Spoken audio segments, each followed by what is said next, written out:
कर्पूर गौरम करुणावतारम संसार सारम भुजगेंद्र हारम सदा वसंतम हृदयारविंदे भवम भवानी सहितम नमामि। भवानी शंकरौ वंदे श्रद्धा विश्वास रूपिणौ याभ्याम विना न पश्यन्ति सिद्धा स्वान्तस्तमुश्वरम सिद्धा स्वान्तस्तमीश्वरम। नमामीशमीशान निर्वाण रूपम विभुम व्यापकम ब्रह्म वेदस्वरूपम निजम निर्गुणम निर्विकल्पम निरीहम चिदाकाश माकाश वासम भजेहम निराकार मोंकार मूलम तुरीयम गिरा ज्ञान गोतीत मीशम गिरीशम करालम महाकाल कालम कृपालम गुणागार संसार पारम नतोहम तुषारादि संकाश गौरम गंभीरम मनोभूत कोटि प्रभासी शरीरम स्फुरन मौलिकल्लोलिनी चारुगंगा लसद भाल बालेन्दु कंठे भुजंगा चलत कुंडलम भ्रूसुनेत्रम विशालम प्रसन्नाननम नीलकंठम दयालम मृगाधीश चर्मांबरम मुंडमालम प्रियम शंकरम शर्वनाथम भजामि प्रचंडम प्रकृष्टम प्रगल्भम परेशम अखंडम मजम भानुकोटि प्रकाशम तया शूलंदरमूलनम शूलपाणिम भजेहम भवानी पतिम भावगम्यम कलातीत कल्याण कल्पांतकारी हदा सज्जनानंद दाता पुरारी आनंद संदोह मोहापहारी प्रसीद प्रसीद प्रभु मन्मथहारी नयावद उमानाथ पादारविंदम भजन्ती है लोके परे व नराणम न तावत् सुखम शांति संतापनाशम प्रसीद प्रभो सर्वभूताधिवासम न जानामि योगम जपम नैव पूजाम न तोहम सदा सर्वदा शंभुतुभ्यम जरा जन्म दुखोत्तातप्यमानम प्रभो पाहि पा आपन्न मामी शंभो रुद्राष्टक मिदम प्रोक्तम विप्रेण हरितोषे ये भजन्ति नरा भक्त्या तेषाम शंभु प्रसिद्धि।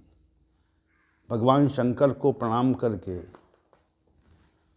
आज के इस सत्र का हम शुभारंभ करना चाह रहे थे। चूँकि श्रावण मास है और श्रावण मास में ज्ञानाधिपति भगवान शंकर की विशेष पूजा अर्चना श्रद्धालु भक्तों के द्वारा समग्र भारतवर्ष में की जाती है।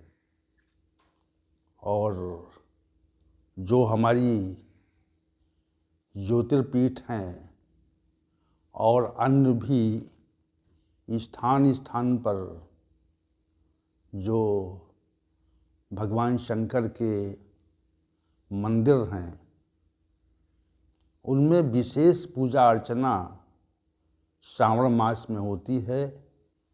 और कितनी बृहद संख्या में लोगों का एकत्रीकरण होता है ये देखने की बात है। हजारों लाखों श्रद्धालु भगवान शिव का अभिषेक करने के लिए उपस्थित होते हैं। कितनी बृहद भीड़ होती है।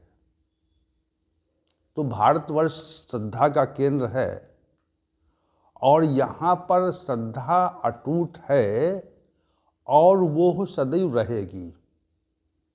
यहाँ से कभी श्रद्धा का लोप नहीं होता, सदैव वो रहती है।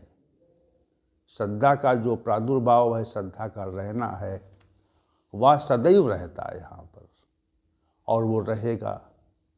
तो ऐसे भगवान शिव को प्रणाम करके हम आज के सत्र का शुभारंभ करने की इच्छा रखते हैं। आइए चलते हैं आज के विषय की ओर। हम सभी विगत सत्र में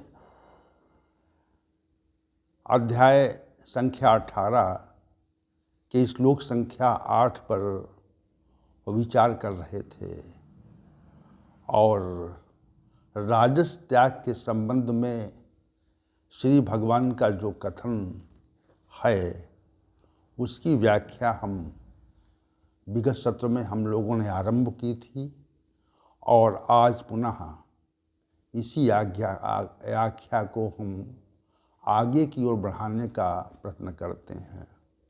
श्री भगवान ने कहा, दुख मित एव यत कर्मो काय क्लेश भयात् त्यजेत सा कृत्वा राजसम त्यागम नैव त्याग फलम लभेत।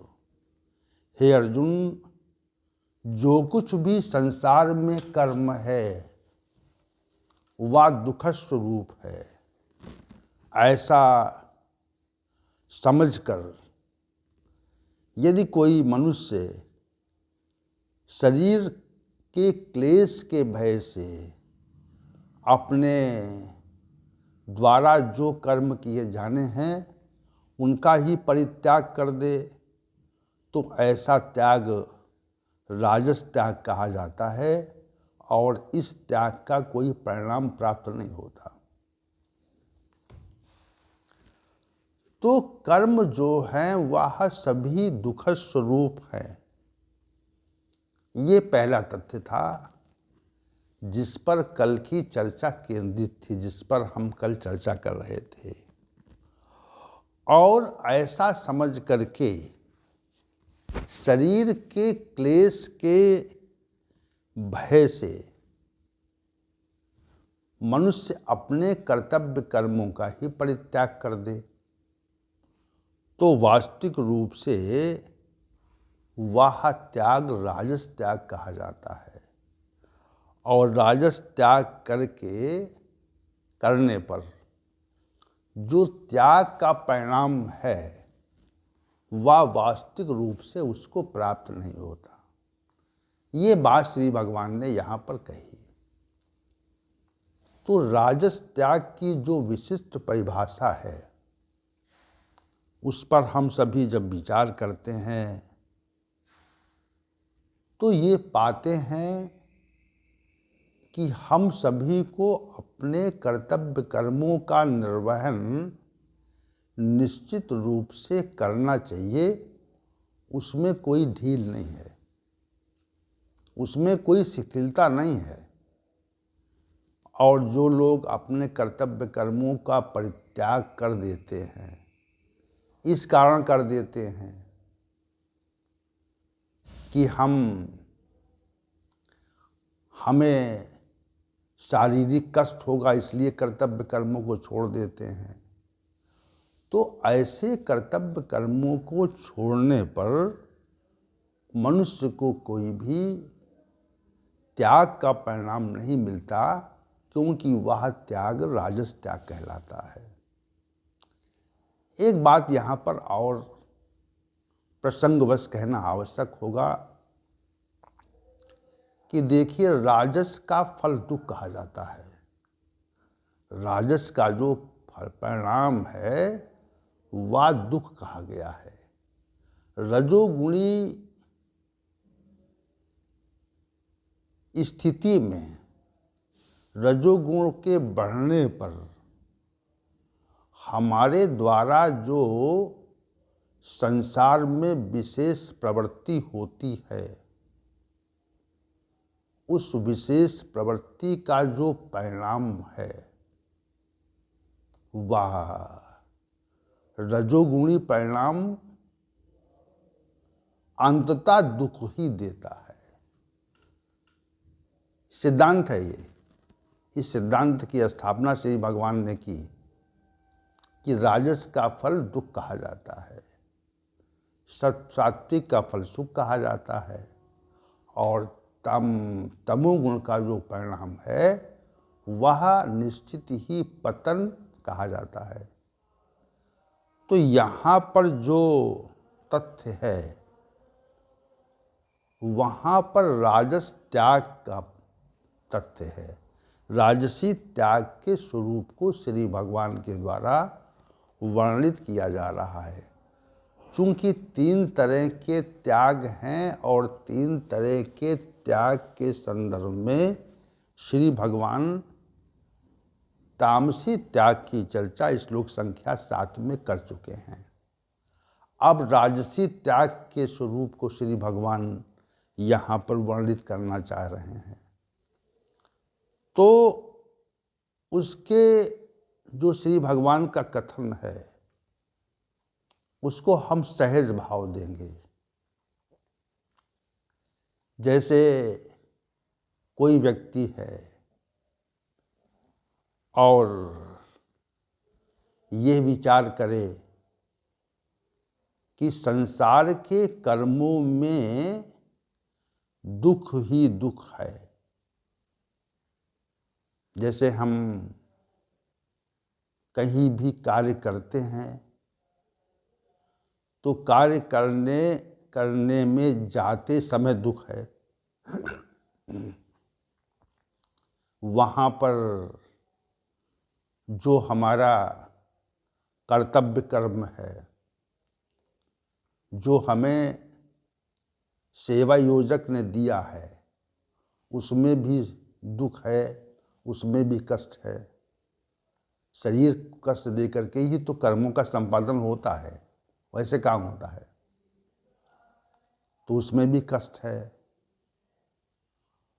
और जितना भी हम कर्म करते हैं वह सारे कर्म दुखद स्वरूप हैं। ये तथ्य हम मन में बिठा लें अगर,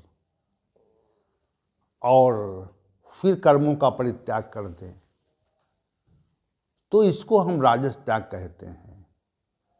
जैसे बहुत से महानुभाव साधु वेश इसलिए धारण करते हैं कि उनको संसार में कोई कर्म न करना पड़े। कर्म करने में शरीर को कष्ट होता है, ये तो निश्चित है। भाई आप विश्राम करते हैं तो विश्राम की अवस्था में आपको सुख का आभास होता है। हम क्यों विश्राम करते हैं? विश्राम करने में हमको सुखाभास होता है, और कर्म करने में हमको दुखाभास होता है। जैसे बहुत प्रचंड गर्मी हो और प्रचंड गर्मी में हमको कहीं धूप में जाना पड़े कार्य करने के लिए, श्रम करने के लिए, तो मन में ये विचार आ जाएगा कि इस धूप, इस चिलचिलाती धूप में, इस गर्मी में हम श्रम करने क्यों जाएं। तो श्री भगवान का जो यहाँ पे कथन है, हमारा कर्तव्य कर्म तो श्रम करना है, लेकिन उस कर्तव्य कर्म के निर्वहन में हमको शारीरिक कष्ट का अनुभव होता है। ऐसा समझ करके हमारा कर्तव्य तो श्रम करना है, लेकिन उस श्रम करने में हमको शारीरिक कष्ट होता है। किसी भी कर्तव्य कर्म के निर्वहन में निश्चित रूप से शारीरिक कष्ट होता है, यदि हम उस शारीरिक कष्ट के संदर्भ में विचार करते हैं तो। कोई भी कर्म ले लीजिए आप, और चूंकि संसार में असंख्य कर्म हैं, तो कर्मों को अनेक प्रकार की भावनाओं के साथ किया जाता है। जिस कर्म में मनुष्य की रुचि होती है, उस कर्म के प्रति मनुष्य में अपने शरीर के कष्ट का भाव समाप्त हो जाता है। रुचिपूर्ण कर्म है, और जिसमें रुचि नहीं होती है तो उसमें उसको शारीरिक कष्ट का, थकावट का आभास स्वतः ही होता है, करना नहीं पड़ता उसमें, क्योंकि उसमें रुचि नहीं है उसकी।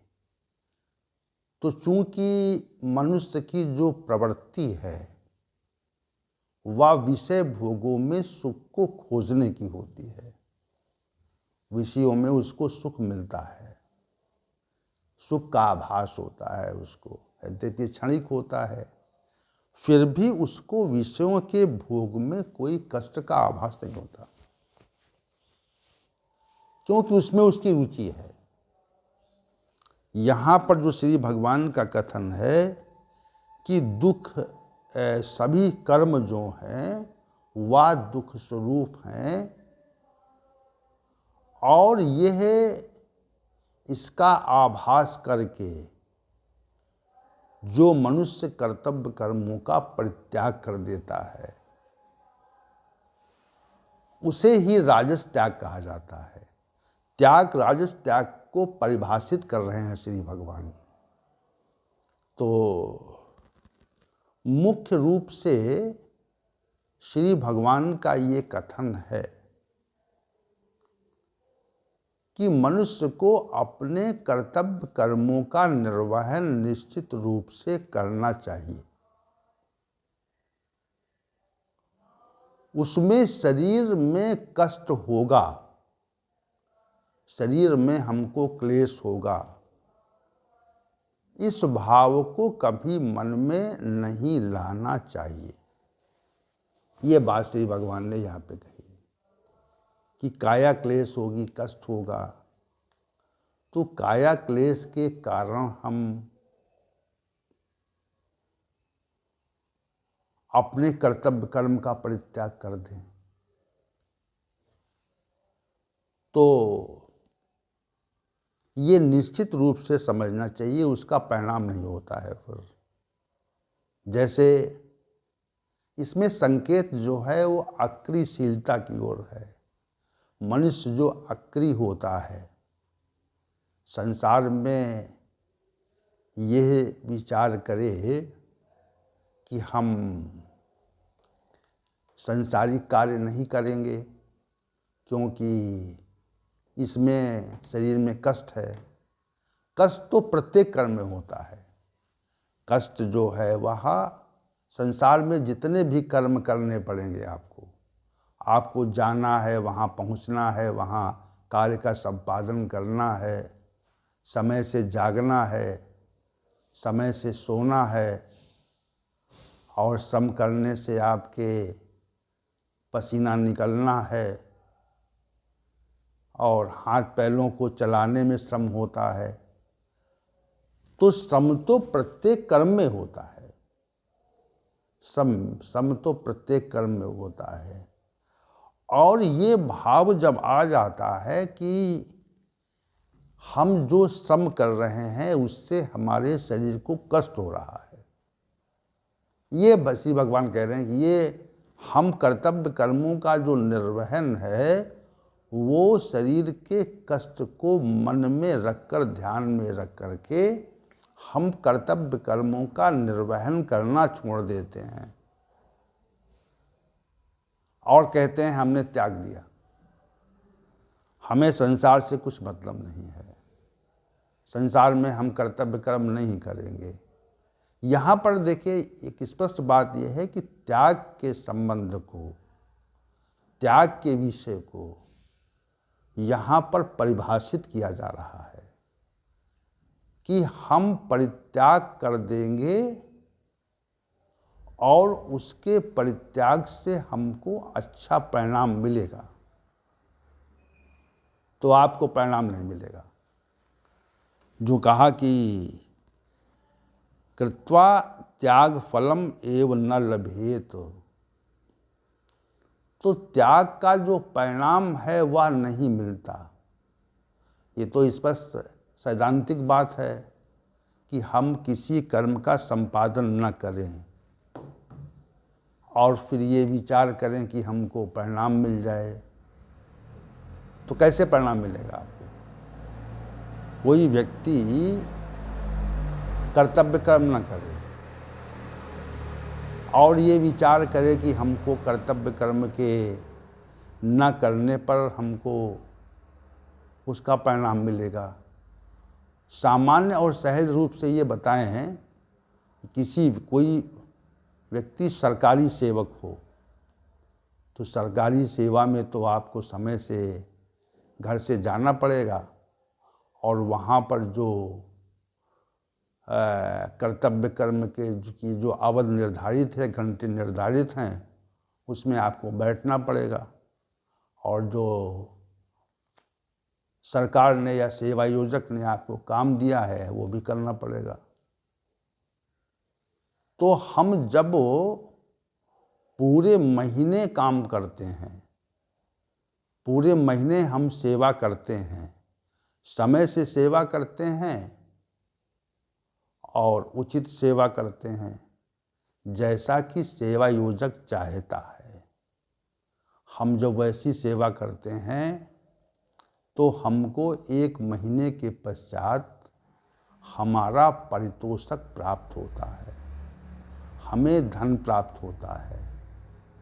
धन प्राप्त होगा और उस धन क्यों प्राप्त हुआ?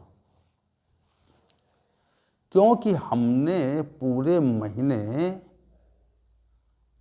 शारीरिक श्रम करके या मानसिक श्रम करके सेवा योजक के कर्मों का निस्तारण किया है, तो उसका परिणाम मिला आपको। और यदि हम समय से कार्यस्थल पर उपस्थित ही न हों और सेवा के कार्य को हम त्याग दें, सेवा के कर्म को कि भाई हमको कष्ट होगा, हम समय से नहीं आएंगे, और समय से न आने पर ये विचार कर रख रहे मन में कि हमको शारीरिक कष्ट होगा, तो 1 महीने बाद आपको कहाँ वेतन मिलेगा? नहीं मिलेगा। तो ये हमने एक बात रखी है समझने के लिए कि बहुत से लोग सोचते हैं यार कि हम कर्म भी नहीं करेंगे, कर्तव्य कर्म भी नहीं करेंगे और परिणाम भी हमको प्राप्त हो जाए, तो ऐसी परमात्मा की व्यवस्था नहीं है। परमात्मा की व्यवस्था भी ऐसी नहीं है और संसार की व्यवस्था भी ऐसी नहीं है। संसार में कर्तव्य कर्मों के निर्वहन के उपरांत ही आपको परिणाम की प्राप्ति होती है। बिना कर्तव्य कर्मों के निर्वहन के आपको परिणाम की प्राप्ति नहीं होती है, और वो भी शरीर के क्लेश के भय से कर्तव्य कर्मों का निर्वहन न किया जाए तो कहाँ परिणाम प्राप्त होगा? तो सहज भाव है, सहज तथ्य है जो श्री भगवान कह रहे हैं यहाँ पे। तो चूंकि रजोगुणी मनुष्यों में ये बात प्रवृत्ति रहती है कि हम कर्तव्य कर्मों का उचित निर्वहन भी नहीं करेंगे और हमको परिणाम भी मिल जाए, ये तथ्य तमोगुणी मनुष्यों में भी रहता है और रजोगुणी मनुष्यों में भी विशेष रूप से पाया जाता है कि वो कर्म नहीं करना चाहते लेकिन परिणाम की आकांक्षा अवश्य करते हैं, परिणाम चाहते हैं। तो उन्हीं लोगों की ओर दृष्टि श्री भगवान की है कि बिना कर्म के आपको परिणाम मिलने वाला नहीं है, ये हमारी व्यवस्था भी मिलने वाला नहीं है और संसार की व्यवस्था में भी मिलने वाला नहीं है कि हमको शारीरिक कष्ट होगा, हम क्यों जाएं, क्यों बरसात में भीगें, क्यों सर्दी में सर्दी को सहें, क्यों धूप में जाएं। बहुत से कार्यस्थल पर सर्दी गर्मी बरसात में खुले में कार्य करना पड़ता है और बहुत से कार्यस्थलों में कार्य करने की व्यवस्था उचित रूप से होती है, लेकिन जहाँ पर अधिकतम उचित रूप से हमको सर्दी गर्मी बरसात में ही कार्य करना पड़ता है तो वहाँ पर काया का क्लेश है, शरीर को कष्ट मिलता है उसमें, ये तो निश्चित बात है। गर्मी के समय पसीना निकलेगा, सर्दी के समय हमको सर्दी का आभास होगा और बरसात के समय हम जल में भीगेंगे। तो श्री भगवान यहाँ कह रहे हैं कि हमको काया का क्लेश तो होगा ही, सब कर्मों में काया क्लेश होगा। सभी कर्मों में मनुष्य को काया का क्लेश, शारीरिक क्लेश तो होता ही है, शरीर में कष्ट तो होता ही है। और शरीर के कष्ट को ध्यान में रख करके हम कर्तव्य कर्मों का परित्याग करते हैं तो परिणाम कहाँ मिलेगा आपको? परिणाम नहीं मिलेगा। त्याग जो है वह शारीरिक कष्ट को ध्यान में रख करके जब किया जाता है तो परिणाम प्राप्त नहीं होता। इतना इसका, इस श्लोक का इतना सार्थ है कि सभी कर्म दुख दुख स्वरूप हैं, दुख दुख स्वरूप हैं, यानी सब कर्मों में दुख है। कोई ऐसा कर्म नहीं है जिसमें दुख न हो, सभी कर्मों में दुख है। तो ये विचार मन में जब आ जाता है, बैठ जाता है, तो हम शारीरिक कष्ट को ध्यान में रख करके अपने कर्तव्य कर्मों का निश्चित रूप से निर्वहन नहीं करते हैं और अपने कर्तव्य कर्मों को त्याग देते हैं। त्याग से, कर्तव्य कर्मों के परित्याग से, शरीर को कष्ट को ध्यान में रखकर कर्तव्य कर्मों के त्याग से उसका परिणाम प्राप्त नहीं होता। ऐसा कथन श्री भगवान का इस श्लोक से स्पष्ट रूप से है। ये श्लोक उन कर्तव्यहीन मनुष्यों के संदर्भ में कहा गया है जो संसार में उचित रूप से कर्तव्य कर्मों का निर्वहन नहीं करते। उन लोगों के लिए श्लोक कहा गया है कि कर्तव्य कर्म नहीं करेंगे, निठल्ले बैठे रहेंगे और अन्य प्रकार के दूषित कर्म करेंगे, राग रंग में रहेंगे, विषय भोगों में रहेंगे और फिर धन की आशा करेंगे। तो ऐसा नियम नहीं है। ऐसे ये नियम परमात्मा की दृष्टि में भी नहीं, व्यवस्था में भी नहीं है और संसार की व्यवस्था में भी ऐसा नियम नहीं है कि बिना शरीर को कष्ट दिए हमें किसी प्रकार के परिणाम की प्राप्ति हो सके। ये व्यवस्था नहीं, संसार में भी नहीं है और परमात्मा की व्यवस्था में भी ऐसी व्यवस्था नहीं है। सैद्धांतिक रूप से यही बात है कि हमको शारीरिक कष्ट तो करना ही पड़ेगा। बिना शारीरिक कष्ट के कोई भी परिणाम मनुष्य को प्राप्त नहीं होता। उसी चीज़ को यहाँ पर कहते हैं कि त्याग जो है, राजसी त्याग जो है, वो मनुष्य काया के क्लेश के भय से राजसी त्याग कर देता है, कर्तव्य कर्मों का संपादन नहीं करता। और ऐसे राजसी त्याग का जो परिणाम है वह निश्चित रूप से मनुष्य को प्राप्त नहीं होता। ये इस श्लोक का पूरी तरह से अर्थ है और संकेत उन कर्तव्यहीन मनुष्यों की तरफ है जो अपने कर्तव्य कर्मों का उचित रूप से निर्वहन नहीं करते।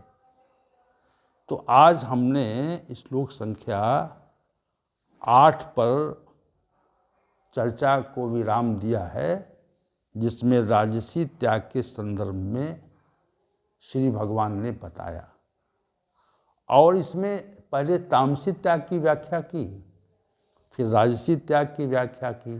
पहले के प्रकरणों में पहले सात्विक प्रकरण आता था, फिर राजसी प्रकरण आता था, फिर तामसी प्रकरण आता था। लेकिन इसमें विषय जो है उल्टे विषय से हुआ, विपरीत प्रतिकूल क्रम से यहाँ पर श्री भगवान त्याग के विषय को परिभाषित कर रहे हैं।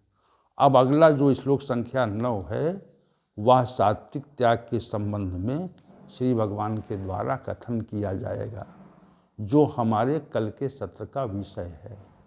तो आज के सत्र का हम समापन करते हैं और कल के सत्र के लिए सभी को प्रार्थना पूर्वक आमंत्रित करते हैं। ओम सहनावतु सहनौ भुनक्तु सह वीर्यं कर्वावहै तेजस्विनावधीतमस्तु मा विद्विषावहै। ओम शांति ही शांति ही शांति ही।